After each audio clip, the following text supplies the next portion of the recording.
Hello guys, അപ്പോൾ ഇന്നത്തെ video എന്നത് ഡ്രാഗൺ ബോൾ സൂപ്പർ ഗ്രനോള ആർക്കിന്റെ ഫൈനൽ പാർട്ടാണ്. അപ്പോൾ ഒട്ടും തന്നെ സമയം കളയുന്നില്ല, ഡയറക്റ്റ് വീഡിയോയിലേക്ക് പോകാം.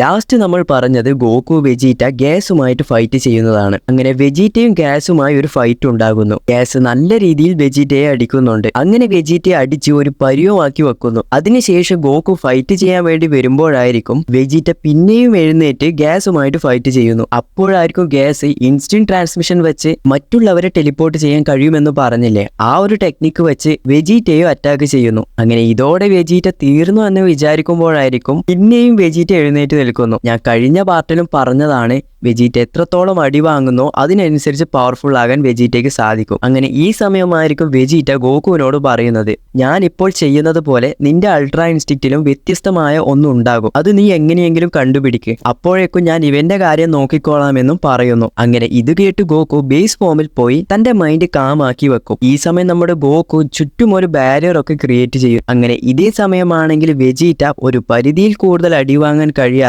ഇവിടെ ഡിഫീറ്റ് ആകുന്നു. അങ്ങനെ ഗ്യാസ് ഇവന്റെ കഥ ഇവിടെ തന്നെ തീർക്കാമെന്ന് പറഞ്ഞ് വാൾ വെച്ച് കുത്തുമ്പോഴായിരിക്കും പെട്ടെന്ന് വെജീറ്റയ്ക്ക് ചുറ്റും ഒരു ബാരിയർ ക്രിയേറ്റ് ആകുന്നു. ഇത് ക്രിയേറ്റ് ചെയ്തത് മറ്റാരുമല്ല, നമ്മുടെ ഗോകു ആണ്. ഈ സമയം ഗ്യാസ് നീ എന്താണ് ഇവിടെ ചെയ്യുന്നതെന്ന് ഗോകുവിനോട് ചോദിക്കുന്നു. അങ്ങനെ ഇതേ സമയം വെജീറ്റയെയും ആ ഒരു ബാരിയറോടെ ഗോകുവിന്റെ അടുത്തേക്ക് കൊണ്ടുവരുന്നു. അങ്ങനെ ഗോകു കണ്ണു തുറന്ന് ഗ്യാസുമായിട്ട് ഫൈറ്റ് സ്റ്റാർട്ട് ആകുന്നു. ഈ സമയം ഗോകു തന്റെ ബേസ് ഫോമിൽ തന്നെ അൾട്രാ ഇൻസ്റ്റിക്റ്റ് യൂസ് ചെയ്യും. അതായത് നമ്മുടെ ടൂർണമെന്റ് ഓഫ് പവറിൽ first Goku ultra instinct use ചെയ്യുന്നില്ലേ, ആ ഒരു ഫോം പോലെ. അങ്ങനെ ഗോകുവിന്റെ ആ ഒരു പോസ് കണ്ട് ഗ്യാസിന് ബാർഡോക്കിനെയൊക്കെ ഓർമ്മ വരുന്നുണ്ട്. അങ്ങനെ രണ്ടുപേരും ഫൈറ്റ് ചെയ്യാൻ തുടങ്ങുന്നു. ഒരൊറ്റ പഞ്ചിൽ തന്നെ വലിയൊരു ഇമ്പാക്ട് അവിടെ ക്രിയേറ്റ് ആവുന്നു. അങ്ങനെ ഇവരുടെ ഫൈറ്റ് നല്ല അടിപൊളിയായിട്ടാണ് പോകുന്നത്. ഇവിടെ ഗ്യാസിനേക്കാൾ ഒരുപടി മുൻപിലുള്ളത് നമ്മുടെ ഗോകു ആണ്. അങ്ങനെ ഫൈറ്റിൽ നമ്മുടെ ബ്രോലിയൊക്കെ ചെയ്യുന്നത് പോലെ വായിൽ നിന്നുമൊക്കെ ബ്ലാസ്റ്റ് വിടുന്നുണ്ട് നമ്മുടെ ഗോകു. അതുപോലെ ഗ്യാസ് വെപ്പൺസ് ഒക്കെ ക്രിയേറ്റ് ചെയ്ത് ഫൈറ്റ് ചെയ്യുന്നുണ്ടെങ്കിലും അതിൽ നിന്നുമൊക്കെ ഈസി ആയിട്ട് ഒഴിഞ്ഞു മാറാൻ നമ്മുടെ ഗോകുവിന് സാധിക്കുന്നുണ്ട്. അങ്ങനെ ഗ്യാസ് ക്രിയേറ്റ് ചെയ്ത ആ ഒരു വലിയ ബോൾ ഗോകു തന്നെ എടുത്ത്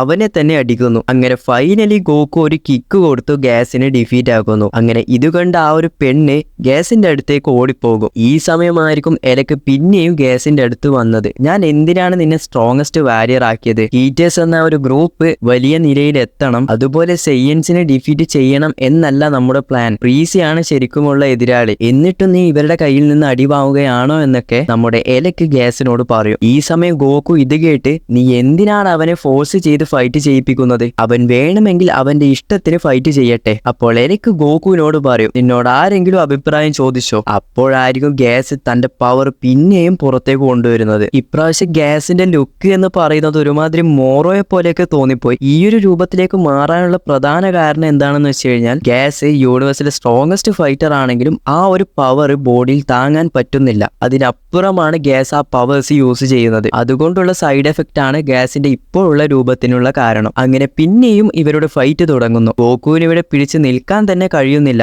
എന്തൊക്കെ ഗോകു ട്രൈ ചെയ്ത് നോക്കുന്നുണ്ടെങ്കിലും ഗോകുവിനെ നിർത്താതെ ഗ്യാസ് അടിച്ചുകൊണ്ടിരിക്കുകയാണ്. അപ്പോഴേക്കും ഏകദേശം ഗോകുവിന്റെ കാര്യത്തിലും ഒരു തീരുമാനമായിട്ടുണ്ടാവും. അങ്ങനെ ഈ ഫൈറ്റ് ഒക്കെ കാണുന്ന ആ ഒരു പെണ്ണ് പറയും, ഗ്യാസ് ഇപ്പോൾ സ്ട്രോങ്ങർ ആണ്, പക്ഷെ അവന്റെ ബോഡി കണ്ടിട്ട് അത് അത്ര ശരിയായിട്ട് തോന്നുന്നില്ല. അങ്ങനെ ഗ്യാസിന്റെ ആ ഒരു എനർജി വെച്ച് വലിയ ഹാൻഡ്സ് ഒക്കെ ക്രിയേറ്റ് ചെയ്യുന്നുണ്ട്. അപ്പോഴാണ് ഫൈറ്റിനിടയിൽ നമ്മുടെ ഗോകു പറയുന്നത്, നിന്റെ ബോഡിയും പവറും തമ്മിൽ ഒരു ബന്ധവും ഇല്ലല്ലോ. അങ്ങനെ ഇവരുടെ ഫൈറ്റിനിടയിലാണ് നമ്മുടെ ഗ്രനോള അവിടെ കടന്നു വരുന്നത്. വന്ന ഉടൻ തന്നെ ഗ്രനോള ഗോകുവിനെ അടിക്കുന്നത് പോലെ അവനെയും എടുത്ത് മറ്റൊരു സ്ഥലത്ത് കൊണ്ടുപോകുന്നു. അങ്ങനെ ഒരു പ്ലാനും അവർ ക്രിയേറ്റ് ചെയ്യുന്നു. അപ്പോഴേക്കും ഗ്രനോള ഒരു ജൈജാന്റിക് ആയിട്ടുള്ള ഒരു ബ്ലാസ്റ്റ് ക്രിയേറ്റ് ചെയ്യാൻ തുടങ്ങുന്നു. നമ്മുടെ സ്പിരിറ്റ് ബോംബ് പോലെയൊക്കെ വേണമെങ്കിൽ പറയാം. അങ്ങനെ ഗ്രനോളയ്ക്ക് ഇത് ക്രിയേറ്റ് ചെയ്യാൻ കുറച്ച് സമയം എടുക്കും. ആ സമയം കൊണ്ട് ഗോകു ഗ്യാസുമായിട്ട് ഫൈറ്റ് ചെയ്യാൻ പോകുന്നു. നല്ല രീതിയിൽ അടി വാങ്ങുകയും കൊടുക്കുകയും ഒക്കെ ചെയ്യുന്നുണ്ട്. അങ്ങനെ ഗ്യാസ് ഗോകുവിനെ അടിച്ച് ഒരു അവസ്ഥയിലാക്കും. അപ്പോഴേക്കും ഗ്യാസിന്റെ ബോഡി പതിയെ പതിയെ ആ ഒരു സൈഡ് എഫക്റ്റ് നല്ല രീതിയിൽ ബാധിക്കാൻ തുടങ്ങുന്നുണ്ടാകും.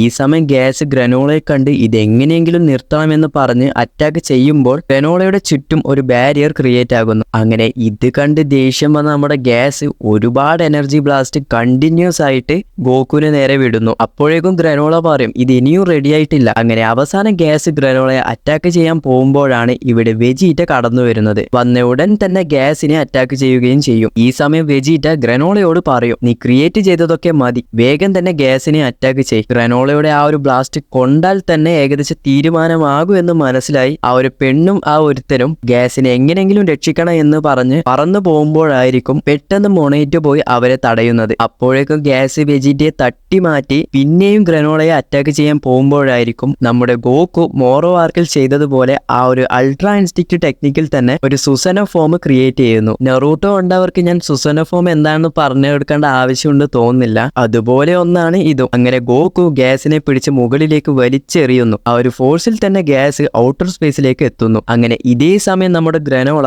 ഓട്ട്മീലിന്റെ ഹെൽപ്പോടെ ടാർഗറ്റ് ലോക്ക് ചെയ്ത് ആ ഒരു ബ്ലാസ്റ്റ് ഗ്യാസിന് നേരെ വിടുകയും ഗ്യാസിന് അത് കൊള്ളുകയും ചെയ്യുന്നു. ആ ഒരു പൊട്ടിത്തെറി എന്ന് പറയുന്നത് നല്ല രീതിയിലൊരു ഇമ്പാക്റ്റ് ആണ് അവിടെ ഉണ്ടാക്കുന്നത്. ഗോക്കുവും വെജിറ്റയും തെറിച്ചു പോകുമ്പോൾ ഗ്രനോള അവരെ പിടിച്ചു വെക്കുന്നൊക്കെ ഉണ്ട്. അങ്ങനെ ഗ്യാസ് താഴെ വീഴുന്നത് കണ്ട് ഗ്രനോള പറയും, എനിക്ക് നിങ്ങളോട് റിവെഞ്ച് എടുക്കണ്ട, ഫൈറ്റ് ചെയ്യാൻ ആഗ്രഹമില്ല, ഇവിടെ നിന്നും പോയിക്കോ എന്ന് ആ ഒരു പെണ്ണിനോട് പറയുന്നു. ഈ സമയം ഗോക്കു ഗ്രനോളയെ പുകഴ്ത്താൻ തുടങ്ങുന്നു. ഈ സമയം ഗ്രനോള പറയും, ഞാൻ ചെയ്തതിനൊക്കെ നിങ്ങളോട് ക്ഷമ ചോദിക്കുന്നു. അങ്ങനെ ഇതേ സമയം വെജിറ്റ പറയും, എങ്ങനെയെങ്കിലും എൻ്റെ ഈ ഒരു ടെക്നിക്ക് ട്രെയിനിങ് ചെയ്ത് പവർഫുൾ ആകണം എന്നൊക്കെ പറയുമ്പോഴായിരിക്കും പെട്ടെന്ന് ഗ്രനോള താഴെ വീഴുന്നു.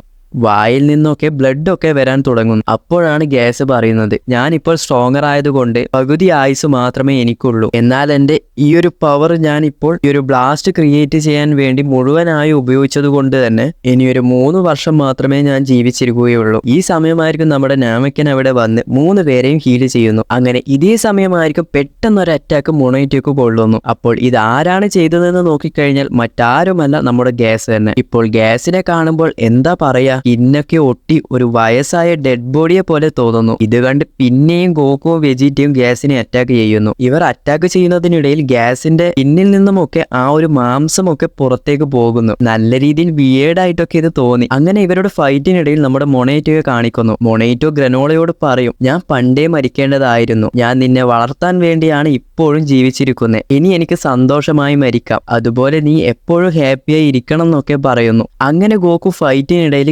ഗ്യാസിന്റെ കയ്യിൽ നോക്കി ഒരു അടി കൊടുക്കുന്നു. ആ ഒരു കൈ ഒടിഞ്ഞു പോവുകയും ചെയ്യുന്നുണ്ട്. എന്നാലും ഗ്യാസ് ഇവിടെ ആ ഒരു ഒടിഞ്ഞ കൈ കൊണ്ട് ഗോക്കുവിനെ ഫൈറ്റ് ചെയ്യുന്നു. അങ്ങനെയൊക്കെ ഗ്യാസ് ഇപ്പോഴും ജീവനോടെ ഉണ്ടെന്ന് അറിഞ്ഞ് അവന്റെ അടുത്തേക്ക് പോകുന്നു. അപ്പോഴായിരിക്കും ആ ഒരു പെണ്ണ് പെട്ടെന്ന് എലക്കിനെ ബ്ലോക്ക് ചെയ്യുന്നു. ഇനി നീ ഇത് ചെയ്യരുത്, ഓൾറെഡി ഗ്യാസ് മരിക്കാനുള്ള അവസ്ഥയിലായി, അവനെ കൊണ്ട് ഇനിയും ഫൈറ്റ് ചെയ്യിപ്പിക്കരുത്, അവൻ നമ്മുടെ ടീമിലെ ഒരാളല്ലേ, അവൻ എങ്ങനെയെങ്കിലും തിരിച്ചു വിളിക്കുക എന്നൊക്കെ എലക്കിനോട് പറയുന്നു. ഇത് കേട്ട് ആ ഒരു പെണ്ണിന് അടി കൊടുത്തിട്ട് പറയും, അവൻ ഇപ്പോൾ മരിക്കേണ്ട അവസ്ഥയിലാണെങ്കിലും ഇപ്പോൾ നമ്മുടെ മിഷനാണ് ഇമ്പോർട്ടന്റ് എന്നൊക്കെ പറയുന്നു. അപ്പോൾ ഇത് കേട്ട് ഗ്യാസ് ഒരു നിമിഷം ഷോക്കായി പോകുന്നു. എന്ത്, ഞാൻ മരിക്കാൻ പോവുകയാണോ? അപ്പോഴാണ് ഗ്യാസ് തൊട്ടടുത്തുള്ള ഒരു റിവറിൽ തന്റെ ഫേസ് നോക്കുന്നത്. ഗ്യാസ് തന്നെ ഇത് കണ്ട് ഷോക്കാകുന്നു, ഇത് ഞാനാണോ? അങ്ങനെ ഒട്ടും പ്രതീക്ഷിക്കാതെയാണ് ഇവിടെ നമ്മുടെ ഓൾ ടൈം വില്ലനായിട്ടുള്ള ഫ്രീസ കടന്നു വരുന്നത്. ഈ സമയമായിരിക്കും നമ്മുടെ ഗോക്കു ഫ്രീസയെ കണ്ടിട്ട് ഇവൻ എന്താ ഇവിടെ ചെയ്യുന്നത്? അങ്ങനെ നമ്മുടെ ഗ്യാസ് ഫ്രീസയെ കണ്ടയുടൻ തന്നെ ഫ്രീസയാണ് ഇവരുടെ മെയിൻ ടാർഗറ്റ്, അതുകൊണ്ട് ഫ്രീസയെ എങ്ങനെയെങ്കിലും കൊല്ലണം എന്നുള്ള രീതിയിൽ ഗ്യാസ് അവനെ അറ്റാക്ക് ചെയ്യാൻ വേണ്ടി പോകുന്നു. ഫ്രീസയുടെ ഒരു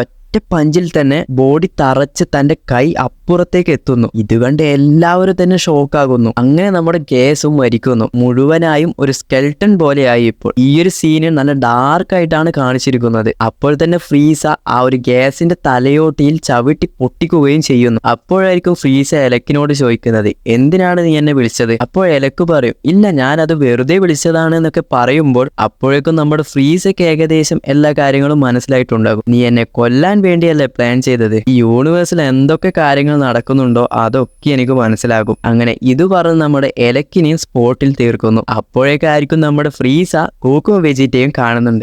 സെയ്യൻ മങ്കീസ്, നിങ്ങൾ എന്താണ് ഇവിടെ ചെയ്യുന്നതെന്ന് നമ്മുടെ ഫ്രീസ ചോദിക്കുന്നു. അപ്പോഴേക്കും ഗോക്കു ചോദിക്കും, നീ എങ്ങനെയാണ് ഗ്യാസിനെ കൊന്നത്? ഓൾറെഡി നമ്മുടെ യൂണിവേഴ്സിലെ സ്ട്രോങ്ങസ്റ്റ് ഫൈറ്റർ എന്ന് പറയുന്നത് ഗ്യാസ് ആണ്. അപ്പോൾ തന്നെ ഫ്രീസ പറയും, നീ അതാണോ ചോദിക്കുന്നത്? ഞാൻ ഈ യൂണിവേഴ്സിലെ ഒരു സ്ഥലത്ത് നിന്നും 10 വർഷം ട്രെയിനിങ് ചെയ്തിട്ടാണ് ഇങ്ങനെ ആയത്. അതായത് ഇവിടെ ഉദ്ദേശിച്ചത് നമ്മുടെ ഹൈപ്പർബോളിക് ടൈം ചേംബർ ആണ്. അതെന്താണെന്ന് അറിയാത്തവർക്ക് അതിൽ നിന്നും ട്രെയിനിങ് ചെയ്യുന്ന സമയത്ത് സമയം വേഗത്തിൽ പോകും, എന്നാൽ പുറത്തെ ടൈം നോർമൽ ആയിരിക്കും. ഫ്രീസ ഇങ്ങനെ പെട്ടെന്ന് വരുമെന്ന് ഗോക്കും വെജിറ്റയും പ്രതീക്ഷിച്ചതേയില്ല. അപ്പോഴായിരിക്കും നമ്മുടെ ഫ്രീസ ആ ഒരു ബ്ലാക്ക് ഫ്രീസ എന്നൊരു ട്രാൻസ്ഫോർമേഷനിലേക്ക് മാറുന്നു. അപ്പോൾ തന്നെ ഫ്രീസ, ഞെട്ടിയോ സെയ്യൻസ്, ഞാനൊരു ചെറിയ സാമ്പിൾ കാണിച്ചു തരാമെന്ന് പറഞ്ഞ് ഗോക്കും വെജിറ്റയും ഒരൊറ്റ പഞ്ചിൽ തന്നെ അടിച്ചിടുന്നു. ആ ഒരു പഞ്ചിൽ തന്നെ രണ്ടുപേരും ബേസ് ഫോമിലേക്ക് പോവുകയും ചെയ്യുന്നുണ്ട്. ഈ സമയം ഫ്രീസ പറയും, ഇപ്പോഴത്തേക്ക് എനിക്ക് ഈ പവർ ധാരാളം, നിങ്ങളെ ഞാൻ പിന്നെ കാണാമെന്ന് പറഞ്ഞ് സ്പേസ്ഷിപ്പിലേക്ക് പോകുന്നു. അങ്ങനെ ഫ്രീസ സ്പേസ്ഷിപ്പിൽ പോകുന്നതിനിടയിലാണ് ആ എലക്കിന്റെ ടീമിലുള്ള രണ്ടുപേർ ഒളിച്ചിരിക്കുന്നത് ഫ്രീസ കാണുന്നു. അങ്ങനെ അവരെയും കൂട്ടി ഫ്രീസ ആ ഒരു സ്പേസ്ഷിപ്പിൽ കയറി പോകുന്നു. അങ്ങനെ ഈ സമയമാണ് മൊണേറ്റയെ കാണിക്കുന്നത്.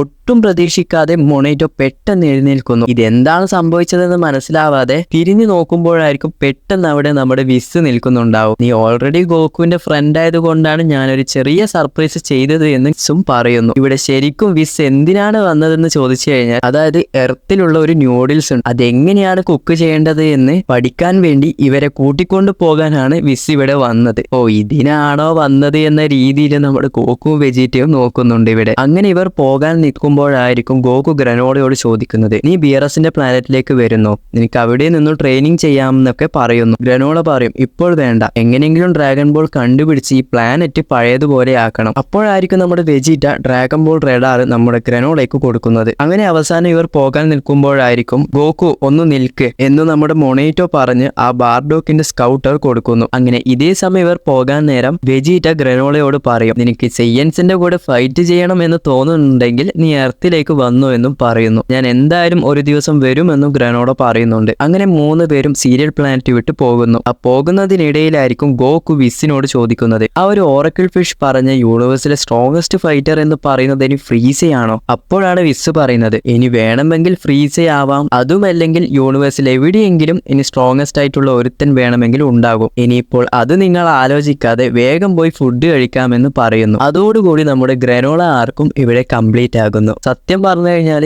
എല്ലാ ആർക്ക് കഴിയുമ്പോഴും ഗോകു ആണ് അവസാനം ടോപ്പായിട്ട് നിൽക്കുന്നത്. എന്നാൽ ഇവിടെ സത്യം പറഞ്ഞാൽ ഫ്രീസയാണ് അവസാനം മാസ് കാണിച്ചത്. അടുത്തത് നിങ്ങളോടാണ്. ഈ ഒരു മോറോ ആർക്കും അതുപോലെ ഗ്രനോള ആർക്കൊക്കെ കണ്ടവർക്ക് ഒരുപാട് ഡൗട്ട്സും കാര്യങ്ങളും ഉണ്ടാവുമെന്ന് എനിക്ക് അറിയാം. നിങ്ങളത് കമന്റ് ചെയ്താൽ അതിനെക്കുറിച്ച് നമുക്ക് സെപ്പറേറ്റ് ആയിട്ട് ഒരു വീഡിയോസ് ചെയ്യാം. അതുപോലെ ഈ ഒരു ഗ്രനോള ആർക്ക് ഇഷ്ടപ്പെട്ടാൽ നിങ്ങൾ ലൈക്ക് ചെയ്യാനും സബ്സ്ക്രൈബ് ചെയ്യാനൊന്നും മറന്നു പോകരുത്. അങ്ങനെ അടുത്തൊരു വീഡിയോ ആയിട്ട് പിന്നെ വരാം.